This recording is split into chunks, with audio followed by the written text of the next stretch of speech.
Et si on parlait des algorithmes? Ce mot nous vient du nom d'un mathématicien persan du IXe siècle, Al-Khwarizmi. On lui doit notamment l'introduction en Occident de la numérotation décimale ainsi que de son système de calcul, ces derniers étant eux-mêmes importés de l'Inde. La notion d'algorithme est historiquement liée aux manipulations numériques, puis petit à petit s'est portée sur des objets de plus en plus complexes et concrets. Pour résumer, un algorithme est une méthode, un mode d'emploi. L'idée est que la plupart des actions, si ce n'est toutes, peuvent être décortiquées, en identifiant les étapes qui ont conduit à celle-ci. Cette méthode répond à des questions types telles que comment, pour quel résultat. Pour illustrer le propos, prenons l'exemple très commun du dictionnaire. On s'intéresse à la première lettre du mot recherché, puis l'on suit dans l'ordre alphabétique pour la deuxième, puis troisième, etc., jusqu'à arriver au mot recherché.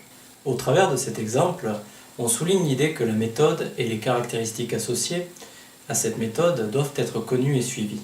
Ainsi, si notre dictionnaire n'était pas dans la langue recherchée ni ne suivait un ordre alphabétique, ou encore que les dites lettres étaient en cyrillique au lieu d'être des lettres latines, la méthode ne fonctionnerait pas. Dans le cas précis de l'informatique, on vise à exécuter des tâches de façon optimale en formalisant de façon abstraite des enchaînements logiques tirés du monde ordinaire. Autrement dit, il s'agit ici de la colonne vertébrale abstraite d'un programme informatique. Ainsi, la prochaine fois que vous buterez sur un casse-tête comme le Rubik's Cube, interrogez-vous s'il n'y a pas un algorithme derrière tout ça.